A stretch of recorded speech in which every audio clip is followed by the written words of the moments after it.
রাতের ভয়। তোমরা শুনছো রাতের ভয় 12 নম্বর এপিসোড। গল্প পাঠে আমি রিক। আজকে তোমাদের আমি শোনাতে চলেছি একটি ভৌতিক ঘটনা। এটি একজন নিজের জীবনে ঘটেছে, সেটি লিখা পোস্ট করেছে। আমি সেটি তোমাদেরকে আজকে পড়ে শোনাবো। ঘটনাটি খুবই ভয়ের হতে চলেছে, তাই শেষ অবধি পুরো ঘটনাটি শোনো। তুমি যদি রুমে একা থাকো তাহলে এটি তুমিও ট্রাই করতে পারো। খুবই ভয়ানক হতে চলেছে, তাই একবার ভালো করে শুনো। আর যদি চাও নিজের রিস্কে ট্রাই করে দেখো এ সত্যি হয় কি হয় না। কানে হেডফোন লাগিয়ে তৈরি হয়ে যাও ভয় পেতে। তোমরা যদি রাতের ভয় চ্যানেলে নতুন থাকো তাহলে চ্যানেলটি সাবস্ক্রাইব করে দিও। প্রত্যেক বুধবার ঠিক রাত 10টায় হাড় হিম করা গল্প বা অলৌকিক ঘটনা শুনতে। আর আমি শেষে বলে দেবো তোমাদের কি করে আমাকে তোমরা ঘটনা পাঠাবে। আর গল্পটি তোমরা তোমাদের বন্ধু বা আত্মীয়দের সাথে শেয়ার করে দাও, তাদেরকেও একবার বলো এই জিনিসটা ট্রাই করতে। বেশি কথা না বলে ঘটনাটি তাহলে শুরু করলাম।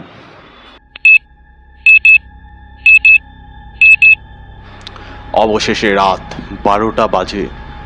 অধীর আগ্রহে এতক্ষণ প্রতীক্ষা করছিলাম অভীষ্ট মুহূর্তের জন্য। এখনই আমার স্বপ্ন পূরণের পালা। প্রমাণ হয়ে যাবে অশুভ আত্মা আসে কি নেই।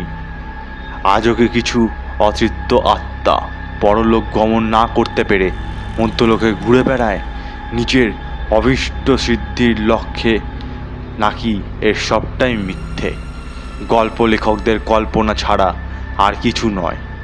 আচ্ছা, সবটাই কি কল্পনার মায়াজাল, মিথ্যে, না এর মধ্যে লুকিয়ে আছে এক চরম সত্য? হ্যাঁ, ভূতের গল্পের লেখক হয়ে নিজে কল্পনা শক্তির জোরে এতগুলো লেখা তো লিখলাম। এবার দেখা যাক আর সত্যি অলৌকিককে প্রত্যক্ষ করতে পারি কি না। সত্যি আজকের দিনটা এ রেড লেটার ডে আমার জীবনে একটি স্মরণীয় দিন। গ্রামের নাম আনন্দপুর, মেদিনীপুরের ঘাটাল শহর থেকে মোটামুটি 15 কিলোমিটার দূরে অবস্থিত। শাল সেগুন জঙ্গলের কোলে আর লাল মাটির দেশে অবস্থিত এক প্রত্যন্ত গ্রাম। বেশিরভাগই আদিবাসীদের বাস, তবে চৌধুরীরা বেশ বড় লোক। গল্প লেখক হওয়ার সূত্রে এই গ্রামের জমিদার উদয় নারায়ণ চৌধুরীর সাথে আমার বেশ আলাপ রয়েছে।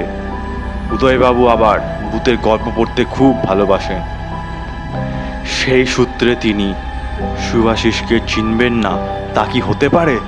হ্যাঁ, আমি সুভাষিস আচার্য, বাংলা ভৌতিক সাহিত্যে একজন নক্ষত্র।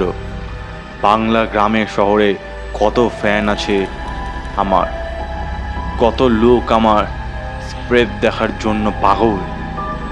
পুজোর সময় তো বিভিন্ন পত্রিকাগুলি তাদের শারদীয়া সংখ্যায় লেখা পাঠাবার জন্য পাগল করে দেয়। যাই হোক, আবার গল্পে ফিরে আসি। গ্রামের যে প্রান্তে এসে উঠেছি সেই জায়গাটার নাম উঁচু মাঠ।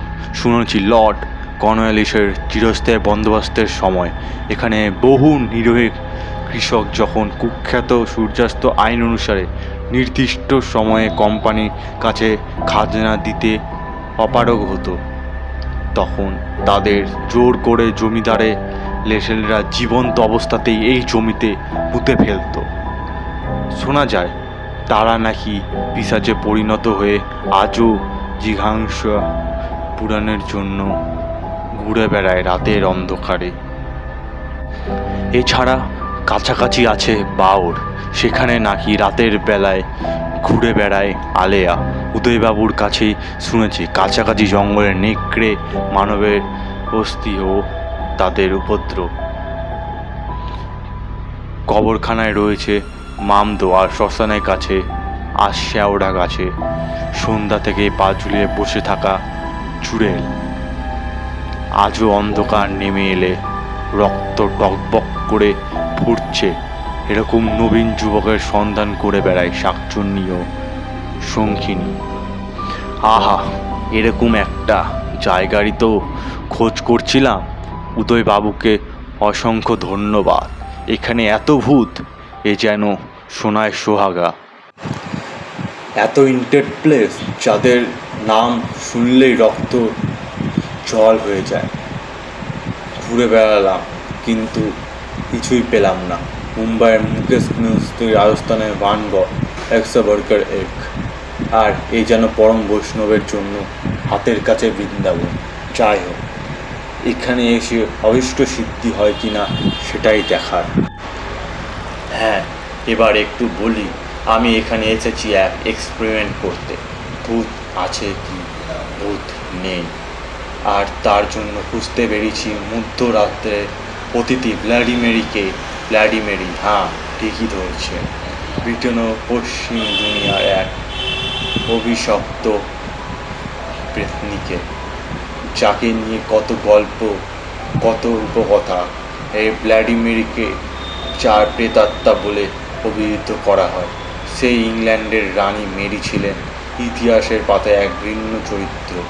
কত পুরুষের সাথে অবৈধ সম্পর্কে লিপ্ত হয়ে যৌবনের স্বাদ মিটে গেলে নিজের নাম রটনা না রটার জন্য তাদেরকে হত্যা করেছেন। কতবার নিজের গর্ভপাত করিয়েছেন তার ইয়ত্তানে। কৃষ্ণাঙ্গদের ওপর তার অত্যাচার ছিল অবর্ণনীয়। কত যে বাইবেল গর্হিত কাজ করেছেন তার ইয়ত্তানে। এত সব পাপের বোঝার জন্য মুক্তি পায়নি তার আত্মার। তাই তার আত্মা অভিশপ্ত হয়ে ঘুরে বেড়াচ্ছে পৃথিবীর বুকে। সর্বত্র সেই আত্মার অবাধ বিচরণ। এই গল্প শুনেছিলাম 7 বছর আগে তোরসাদির কাছে, আর তখন থেকেই ইচ্ছে ভ্লাডিমেরিকে প্রত্যক্ষ করব।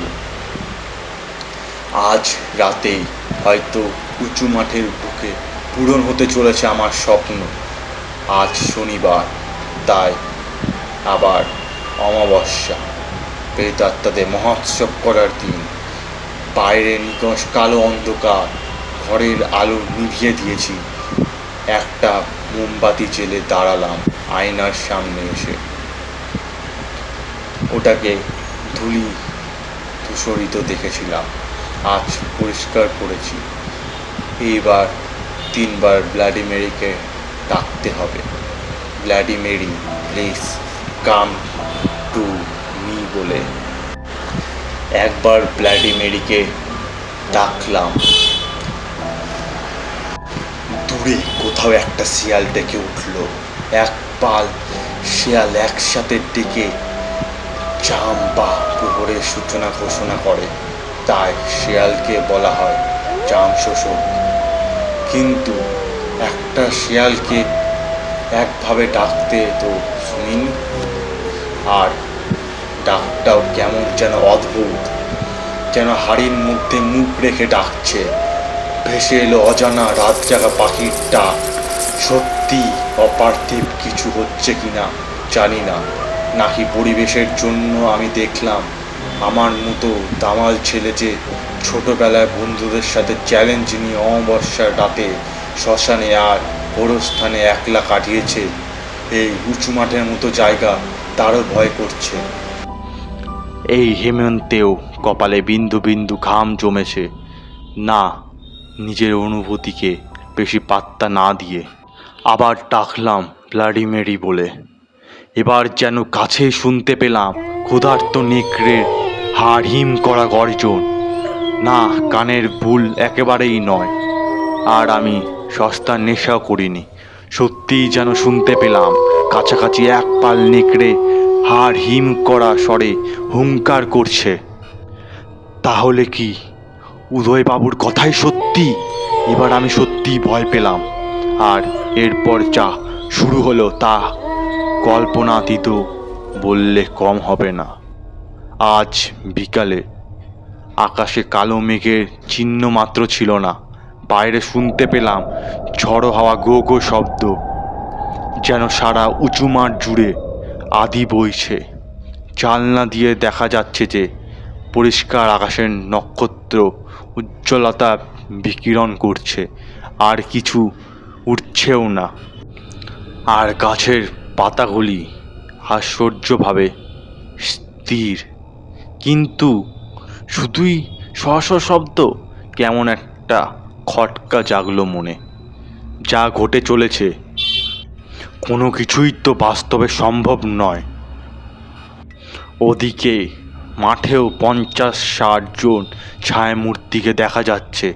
কেমন যেন অস্পষ্ট কুয়াশা দিয়ে ঘেরা আছে লোকগুলি, যেন বাতাসে ভেসে বেড়াচ্ছে। তারা যেন এই পোড়া বাড়ি যেখানে আমি এসে উঠেছি ভাসতে ভাসতে সেদিকেই এগিয়ে আসছে। না, এবার সত্যি ভয় করছে। মোমবাতির শিখাটা কাঁপছে, যে কোনো মুহূর্তে নিভে যেতে পারে। ছায়ামূর্তিগুলো কাছে চলে এসেছে। একটা কথা আছে, মানুষের কৌতূহল অদম্য। অসীম কৌতূহল নিয়ে শেষবারের মতো ডাকলাম, ব্লাডি মেরি। আর তারপর যা হলো তা আমার কল্পনার অতীত। হঠাৎই কোনো এক অজানা মন্ত্র বলে যেন অদৃশ্য হয়ে গেল মাঠের লোকগুলি। থেমে গেল নেকড়ের গর্জন। আকাশ ভরে উঠল ঘন কালো মেঘে, আর শুরু হলো প্রচণ্ড ঝড়। পাগলা হাওয়া দুম গতিতে আছড়ে পড়তে লাগলো বাড়িটার ওপর। আর মোমবাতি নিভু নিভু আলোয় কাঁপতে কাঁপতে আমি আয়নায় দেখলাম এক ভয়ানক দৃশ্য। আয়নায় আমার মুখের বদলে আমি দেখতে পেলাম এক সাদা গাউন পরা স্ত্রীলোকের ক্ষতবিক্ষত হিংস্র অপার্থিব মুখচ্ছবি। সেই মুখের হিংস্রতা আর নারকীয় ভয়াবহতা বর্ণনা করা আমার সাধ্য হইত। একটু পরেই দমকা হওয়ায় নিভে গেল মোমবাতি। এখন শুধুই নিঃশব্দ অন্ধকার। শুনতে পেলাম কেউ যেন দরজায় কড়া নাড়ছে।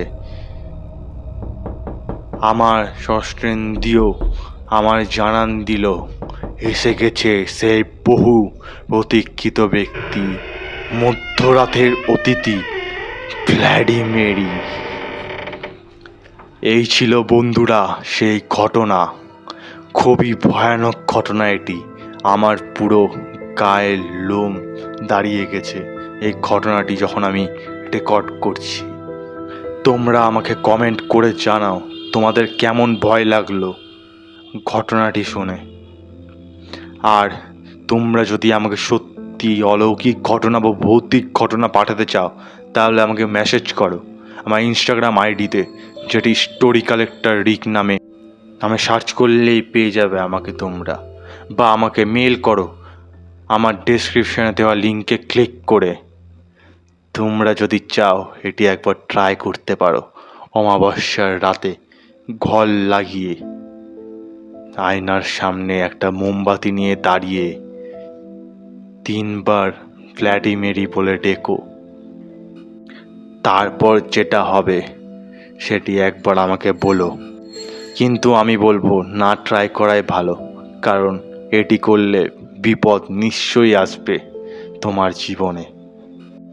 আমি ফিরে আসছি আবার পরের বুধবার ঠিক রাত 10:30টায় এরকমই এক ভৌতিক ঘটনা নিয়ে।